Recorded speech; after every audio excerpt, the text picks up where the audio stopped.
Hello, আসসালামু আলাইকুম প্রিয় অ্যাডমিশন ক্যান্ডিডেটরা। আজকের ক্লাসে আমরা ভেক্টরের 4টা টাইপের ম্যাথ করব। অনলি 4টা টাইপের ম্যাথ। এই 4টা টাইপের ম্যাথ থেকেই তোমাদের কোশ্চেন ব্যাংক খুললে বুঝতে পারবা 80 থেকে 85% কোশ্চেন এই 4টা টাইপ থেকে আসে। তো আজকের ক্লাসে আমরা এই 4টা টাইপ নিয়ে আলোচনা করব। 4টা টাইপের লজিকগুলো বোঝার চেষ্টা করব যাতে করে তোমরা পরীক্ষার হলের মধ্যে ভালোমতো করে পেরে আসো। অন্যভাবে চেঞ্জ করে দিলেও তুমি সেই ম্যাথগুলো পারো।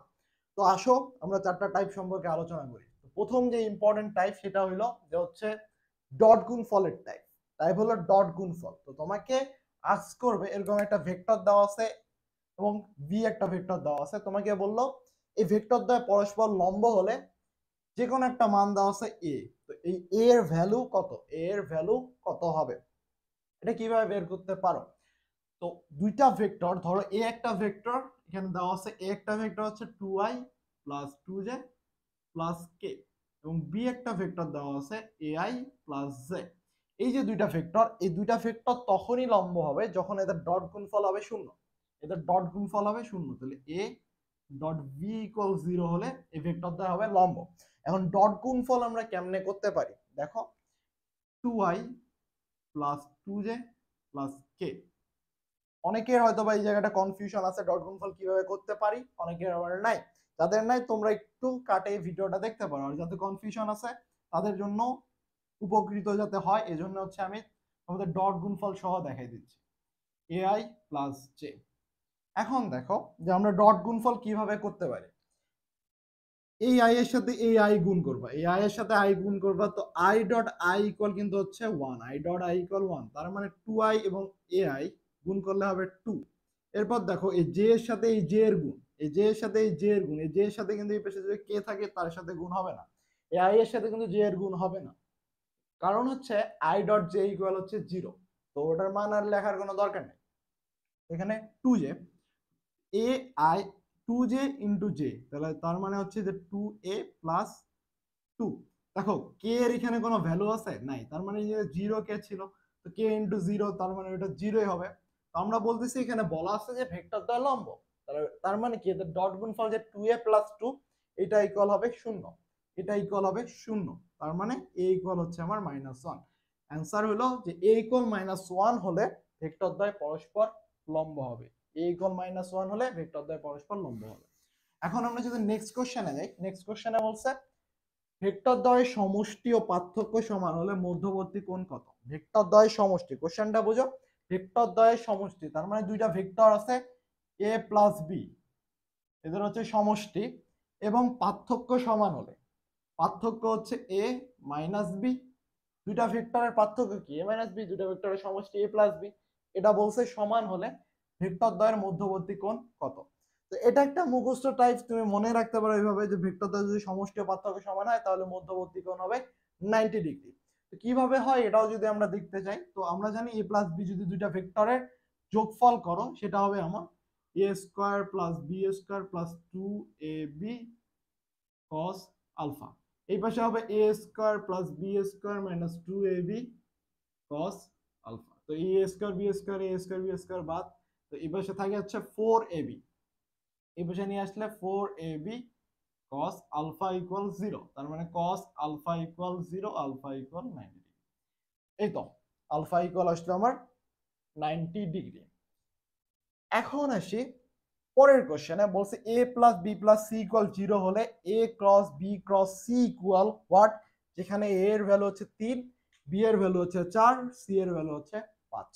এর ভ্যালু 3, বি এর ভ্যালু 4 এবং সি এর ভ্যালু 5। কোন কোশ্চেনে এই জিনিসটা মনে রাখবা, কোন কোশ্চেনে যদি তিনটা ভেক্টরের যোগফল a plus B plus C equal 0 হয়, কোন কোশ্চেনের মধ্যে যদি তিনটা ভেক্টরের যোগফল 0 হয় তাহলে এগুলো আয়ত একক ভেক্টর, তো এদের ক্রস গুণফল যেটা হবে, এই ক্রস গুণফলের মান হলো এদের স্কেলার গুণনের মানের সমান। ক্রস গুণফলের মান স্কেলার গুণনের মানের সমান হবে। তার মানে হচ্ছে তুমি জাস্ট 3 × 4 × 5 গুণ করে যেটা পাবা, মানে এই এ বি সি এর গুণ করে যেটা পাবা, কোথাও কোথাও তোমার যে কোনো কোশ্চেনের মধ্যে যদি এরকম a plus B plus C equal 0 দেয়, এরপর যদি তোমাকে ক্রস গুণন করতে করে মান বের করতে বলে এবং এইভাবে এ বি সি এর মান দেওয়া থাকে, তাহলে জাস্ট তিনটা গুণ করে দিবা। গুণ যেভাবে আমরা স্বাভাবিক গুণ করে স্কেলার গুণন করি, সেই গুণ করে দিলে যে মানটা পাবা সেটাই হচ্ছে অ্যান্সার। এরপর আসি নেক্সট লাস্ট কোশ্চেনে। যে হচ্ছে পি ইকুয়াল যদি হয় P equal 2i plus mj minus 3k, Q equal 6i minus 3j minus 9k, দুইটা ভেক্টর দেওয়া আছে। বলছে ভেক্টর দ্বয় সমান্তরাল হলে m এর মান কত। এর আগে একটা দেখছি হচ্ছে লম্ব হলে m এর মান কত, এটা কিন্তু সমান্তরাল। তো আমরা জানি ক্রস গুণফল a ক্রস b ইকুয়াল হচ্ছে 0 হইলে ভেক্টর দ্বয় হবে সমান্তরাল, a ক্রস b ইকুয়াল 0 হলে ভেক্টর দ্বয় হবে সমান্তরাল। তো অনেকে m এরটা এইভাবেই করতে পারো, i j k ধরে এইভাবে তোমার হচ্ছে 2a মাইনাস 3, তারপর 6 মাইনাস 3 মাইনাস 9, এইভাবে করে তোমরা হচ্ছে বিস্তার করে অনেকে এই ম্যাথটা সলভ করে। বাট আমার রেকমেন্ড হচ্ছে এটার আরেকটা টেকনিক আছে, যে যখন দুইটা ভেক্টর সমান্তরাল হয় তখন এই দুইটা ভেক্টরের সহগের অনুপাতের পার্থক্য সমান হয়, সহগের অনুপাতের পার্থক্য সমান হয়। সাপোজ এ একটা ভেক্টর হচ্ছে এ a1i plus b1j plus c1k, এবং বি একটা ভেক্টর হচ্ছে a2i plus b2j plus c2k।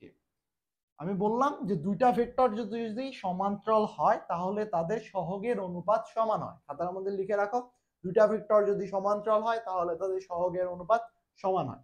ওকে, এখন দুইটা ভেক্টরের সহগের অনুপাত আমি বলতেছি সমান, তার মানে কি বুঝাইতেছে যে a1 বাই a2, এই যে দুইটা ভেক্টরের সহগ, i এর সহগ a1, i এর সহগ a2 ইকুয়াল i এর সহগ j এর সহগ b1, b1 by b2 equal c1 by c2।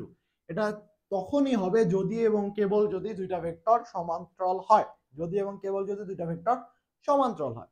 এখন এবার আসি আমি কোশ্চেনে বলছে p equal 2i plus mj minus 3k, তার মানে এখানে p একটা ভেক্টর আছে 2i minus mj plus mj minus 3k। ওকে, এবং q একটা ভেক্টর দেওয়া আছে 6i minus 3j minus 9k। এখন বলছে এই দুইটা ভেক্টর হচ্ছে সমান্তরাল, তার মানে কি i এর সহগ হচ্ছে 2 বাই 6, i এর সহগের অনুপাত equal m minus 3 equal minus 3 minus 9, এটা সমান হবে। এখন এই জায়গা থেকে তুমি এই পার্ট ধরে ইকুয়াল তুমি এটা বের করতে পারো না যে 1/3 ইকুয়াল হচ্ছে মাইনাস m বাই 3, তো হচ্ছে আমার m equal minus 1, m equal minus 1, এটা তুমি ক্যালকুলেট করতেই পারো। তাহলে m এর ভ্যালু মাইনাস 1 হলে ভেক্টর দ্বয় সমান্তরাল হবে। এখন কেউ যদি চায় ভাই আমি এই দুটো ইকুয়াল ধরবো না, আমি এই দুটো ইকুয়াল ধরতেই পারো, তাহলে কি হবে m মাইনাস 3 ইকুয়াল, দেখো এটা কি 1/3, সেম জিনিস m equal minus 1, m equal minus 1। যেহেতু সমান্তরাল তাহলে তুমি এইভাবে সহগের অনুপাত ধরে বের করতে পারো, এইভাবে ক্রস গুণ করে অনেক বড় করে ম্যাথটা করার কোনো দরকার নেই। এখন এই চারটা টাইপ থেকে তুমি এই চারটা টাইপ যদি এখন বুঝে বুঝে করো, তোমার 80 থেকে 85% হচ্ছে ম্যাথমেটিক্যাল যতগুলা কোশ্চেন হবে ভেক্টর থেকে সবগুলাই পারবা। যতগুলা কোশ্চেন হবে ভেক্টর থেকে 80 থেকে 85% কোশ্চেন এই চারটা টাইপ থেকেই আসবে। এখন অনেকেই ভাবতেছে ভাইয়া তো আপনি নদী নৌকার ম্যাথগুলো করাইলেন না, সময় সর্বনিম্ন সর্বোচ্চ সময়ের ম্যাথগুলো করাইলেন না, আপেক্ষিক বেগের ম্যাথগুলো করাইলেন না। আরে ভাই কৃষি গুচ্ছের জন্য এগুলো লাগেই না, তাহলে এগুলো করতে যাবি কেন? এগুলো করার কোনো দরকারই নেই। এগুলা থেকে কোশ্চেন খুব রেয়ার কেসে আসছে। তোর যে ওই কোশ্চেন এখন যদি তুই 3-4 ঘন্টা ধরে ওই জিনিসগুলা বুঝতে যাস তাহলে তোর মাথা ঘুরবে, বেকার ওইখান থেকে কোশ্চেন আসার সম্ভাবনাও কম। তুই এর থেকে বরং ওই টাইমটা কি করবি, ওই টাইমটা হচ্ছে ইসাক স্যারের বইয়ে অধ্যায় শেষে ইসাক স্যারের বইয়ে যে প্রতিটা অধ্যায় শেষে যে ইনফরমেশন গুলো দেওয়া থাকে সেই ইনফরমেশন গুলো মুখস্থ কর, সেই ইনফরমেশন গুলো মাথায় ঢোকানোর চেষ্টা কর কিভাবে কি হইতেছে। কারণ ওই ইনফরমেশন থেকে কোশ্চেন হবে, আর ম্যাথমেটিক্যাল টাইপের কোশ্চেন হলে এর মধ্য থেকেই কোশ্চেন হবে, এর বাইরে থেকে কোনো ধরনের কোশ্চেন হবে না। এর বাইরে থেকে কোশ্চেন হওয়ার চান্স খুবই কম, খুবই রেয়ার।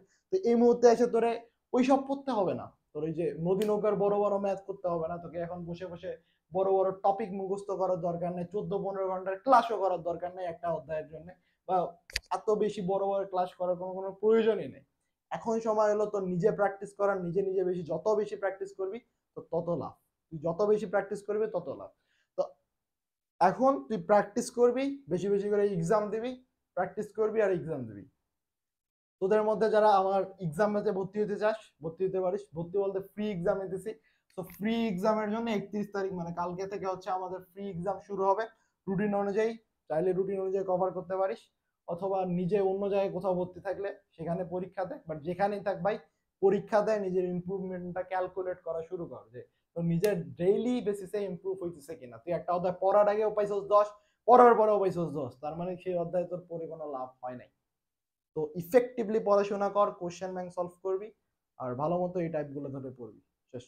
ওকে, ধন্যবাদ।